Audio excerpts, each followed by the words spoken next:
vas a ver que los padres van y se cuelgan al alambrado, a la malla, y están insultando, están incluso a niños de esa edad. Mira, yo creo que el fenómeno del barrismo se da por todo lo que tiene el deporte, en este caso el fútbol de alto rendimiento. El papel del fútbol y el deporte como tal, primero es dar ejemplo. Yo creo que todo parte desde el ejemplo que debe transmitir desde el entorno, desde la cancha, desde la formación que se da, pero bueno, el fútbol como tal, como espectáculo, debe transmitir ciertos valores. Entonces, en esta ocasión nos complace presentar una entrevista especial con Jonathan Alvarado Galvis, licenciado en Educación Física de la Universidad de Pamplona, en Norte de Santander, y especialista en Pedagogía del Entrenamiento Deportivo de la Universidad Pedagógica Nacional. En la actualidad se desempeña como analista de video de la selección venezolana de fútbol, con una carrera que ha abarcado tanto la formación de jóvenes talentos en escuelas de fútbol como el trabajo en colegios públicos y privados. El señor Alvarado posee una perspectiva única sobre la importancia del deporte como vehículo para promover valores como el respeto, la empatía y la solidaridad entre los estudiantes. A lo largo de la entrevista exploraremos cómo la pasión y el compromiso del señor Alvarado con el fútbol han sido utilizados como herramientas para crear un entorno más inclusivo y tolerante en las escuelas donde ha trabajado. Su experiencia en Argentina, Colombia y Chile le ha permitido conocer de primera mano la diversidad de culturas y contextos educativos. Esperamos que esta conversación con Jonathan nos brinde una visión enriquecedora sobre cómo el deporte puede ser una poderosa herramienta para construir una sociedad más justa y compasiva desde las etapas más tempranas de la vida. Su dedicación a la justicia escolar restaurativa y su experiencia en el fútbol seguramente nos ofrecerán ideas inspiradoras y prácticas para promover una convivencia armoniosa y respetuosa en nuestras comunidades educativas. Bienvenidos. Y bienvenido a ti, Jonathan. De nuevo, muchísimas gracias por estar aquí con nosotros. Gracias a ti. Vale. Antes que nada, te quería preguntar, ¿qué opinas sobre el papel que hace el fútbol en la construcción de una sana convivencia y el respeto por el otro? Mira, el papel del fútbol y el deporte como tal, primero es dar ejemplo. Yo creo que todo parte desde el ejemplo que debe transmitir desde el entorno, desde la cancha, desde la formación que se da. Pero bueno, el fútbol como tal, como espectáculo, debe transmitir ciertos valores eh, en esa búsqueda del convivir y el de compartir con el otro.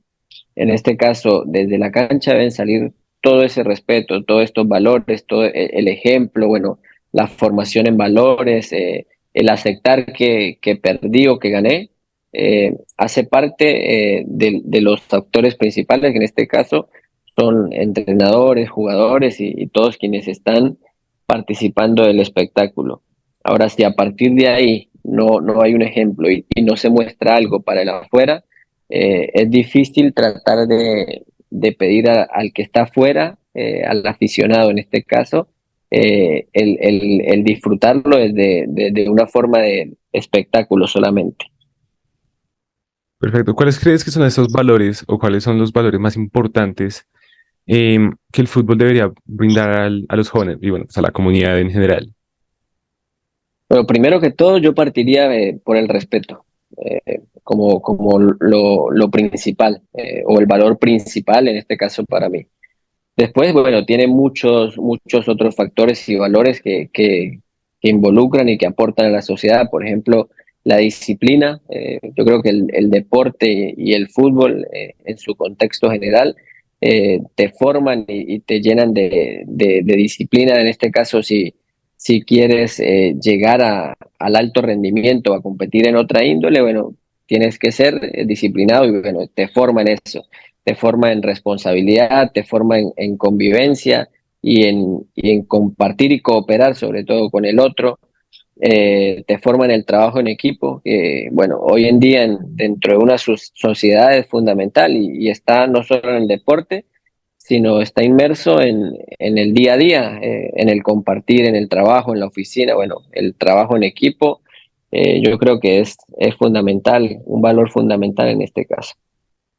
Perfecto. Hablando sobre valores como son el respeto y la convivencia, digamos que hay hay una situación que se da alrededor de todo digamos, como de todo el deporte, y es el barrismo.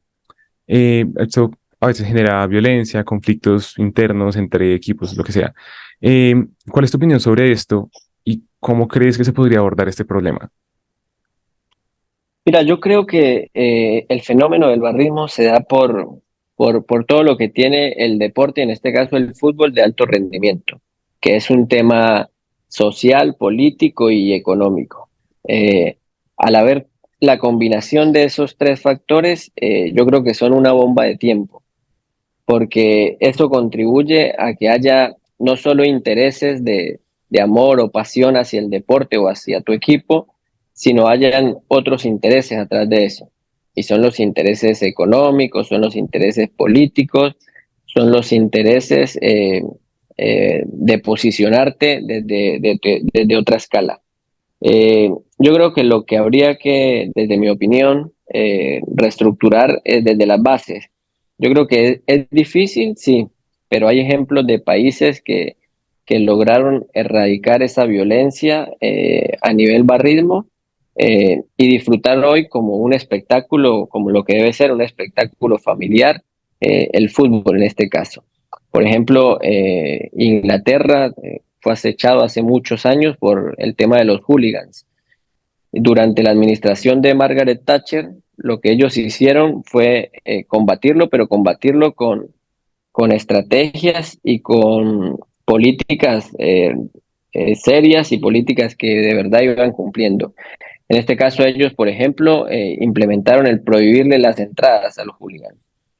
Lo otro que implementaron fue aumentar el costo de las entradas casi al triple, 4 veces más una entrada, lo que significaba que no, ellos hicieron un estudio sociocultural de quiénes eran los que pertenecían a los hooligans.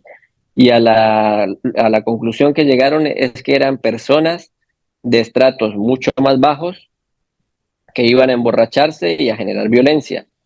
Lo que hicieron fue, al aumentar el precio, filtraron las personas que podían ir al estadio y de esta forma, bueno, las personas que ya fueron un nivel sociocultural y socioeconómico mucho más alto y de esta forma fueron erradicando. No te digo que en nuestro continente debamos quitarle eso a la gente porque, bueno, es una forma de entretenerlo, pero sí te digo que establecer medidas que sean rigurosas para el que genere violencia. Por ejemplo, sanciones ejemplares, por ejemplo, el prohibirle la entrada por determinado tiempo o determinados años. Ellos, por ejemplo, como en su administración en el gobierno británico, lo que hicieron fue sancionar a bares y sancionar a transporte público que permitiera o que transportara a este tipo de personas. Tomaron medidas que no fue de un día para otro, sino les llevó años, pero bueno, lograron combatir y erradicar un poco toda esta violencia que hoy la vemos nosotros, que en nosotros la tenemos mucho más difícil porque ellos en su momento eran solo personas que iban a tomar a los bares y llegaban borrachos. En nuestro continente, por ejemplo, pasa en Argentina mucho, que están ligados a la política, están ligados a la sociedad de otra forma. Entonces, la reestructuración tiene que ser acorde a la cultura de cada país. En este caso, bueno, nosotros deberíamos implementar otras medidas. Perfecto, muchísimas gracias. Hay otra cosa importante, digamos, como en todo ese tema, y es la cultura del fair play, del juego limpio, del respeto. Eh, ya no tanto entre los espectadores del deporte, sino hacia los árbitros y hacia los jugadores, que son eh, otros importantes actores en el ámbito del fútbol. Eh, ¿qué, digamos, cómo crees que se podría promover este fair play, este juego limpio, hacia toda la comunidad en general?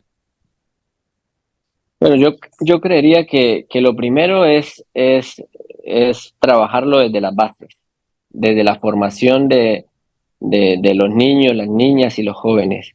Si tú a partir de ahí inicias un proyecto de reestructuración y reconstrucción del concepto como tal del deporte, puedes hacer un cambio significativo en la sociedad.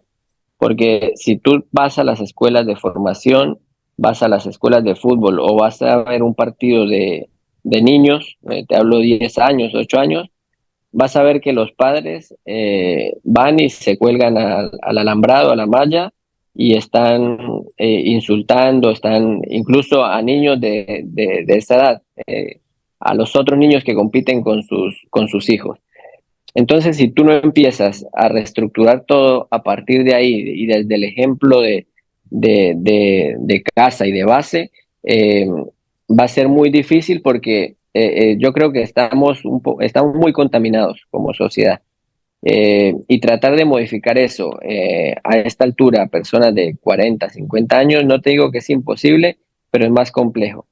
Yo creo que el ideal sería reestructurar todo desde el inicial, desde que el niño va a su primera escuela de formación o a su primera práctica deportiva. Ahí tendría que empezar toda la construcción. Ok, ¿crees que el deporte es una manera de fomentar inclusión y diversidad? Digamos, hablando sobre esto de que los padres van contra o sea, contra niños mucho menores. ¿Crees que el deporte puede llegar a fomentar la inclusión y la diversidad? Y si puede hacerlo, ¿cómo puede llegar a hacerlo? Yo creo y estoy convencido que sí. El deporte como concepto, como concepto puramente dicho, el deporte es y debe ser inclusivo. Lo que pasa es que eso requiere de, primero, capacitación y segundo, de inversión. Inversión justamente en capacitar y en acomodar y organizar todo acorde a las estructuras, porque la inclusión debe ser acorde a las diferentes capacidades o de algún tipo que queramos fomentar, ¿no? El deporte debe tener esa capacidad de involucrar niños y niñas dentro de un mismo equipo, niños, niñas, jóvenes dentro de un mismo equipo con diferentes capacidades, diferentes ámbitos, diferentes creencias religiosas, de todo tipo. Eso como primera medida. Y esto lo diferenciamos del deporte adaptativo. Porque el deporte adaptativo sí va meramente a trabajar, por ejemplo, personas que practican en silla de ruedas, alguna disciplina deportiva. Es muy diferente. En este caso, el deporte inclusivo lo que debe involucrar y fomentar es el tener niños, niñas, jóvenes de diferentes etnias, capacidades o diversidades dentro de un mismo equipo y a todos darle la misma oportunidad, que todos tengan las mismas oportunidades de participar, respetando siempre las reglas, porque a partir de ahí empiezas ya a discriminar. Si yo a un niño que tiene una condición quiero darle cierta ventaja dentro del deporte, creo que ya con mi concepto lo estoy al contrario excluyendo y diciéndole que es menos que los demás. Creo que el tema sería darle igualdad de condiciones a todos, no ventaja a ninguno. Entiendo. Y ya, por último, ¿tú crees que se pueda concientizar a las personas sobre la importancia que tiene el deporte en todo esto que hemos hablado, en la mejora de la convivencia, en la formación de valores? ¿Y crees que se pueda motivar a las personas a participar en actividades deportivas con este enfoque de pensar en los valores y pensar en toda la mejora que tiene que hacer? Yo estoy convencido que sí, convencido desde el punto de vista del deporte como ente formativo, puramente dicho, no como deporte de alto rendimiento. El deporte puramente educativo y inmerso en la sociedad, eh, sabemos que primero como ente de prevención de salud, primero es importante a partir de ahí, pero después a partir de todo eso sabemos que tiene muchos beneficios, bueno, que los hablamos en algún momento en una de las preguntas que me hiciste, en el tema de los valores, del trabajo en equipo, pero también para mí como persona. Me ayuda, por ejemplo, a, a reponerme o a crear capacidades o a fomentar capacidades en mí de superar la adversidad, de ir saliendo adelante en diferentes factores Y todo esto llevarlo a la vida real. La vida real es así. Te vas perdiendo, vas ganando, vas siendo más compleja en algunos ámbitos y bueno, el deporte tiene un poco de todo eso. Entonces todo eso lo puedo traspolar a lo que es la vida real y al encontrar los beneficios yo creo que es un estímulo para uno practicarlo. ¿Qué estrategias crees que se podrían implementar para fomentar eso, que concientice a las personas de la importancia del deporte?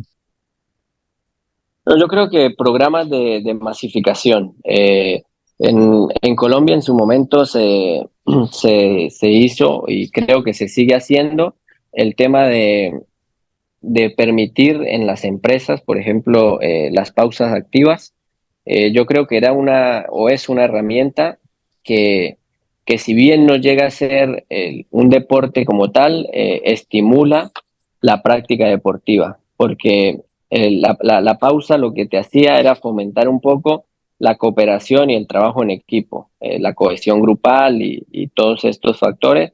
Yo creo que en su momento, como estrategia y como herramienta, fue una iniciativa muy bien pensada. Ahora, el tema está en concientizar a la empresa de todos los beneficios que trae.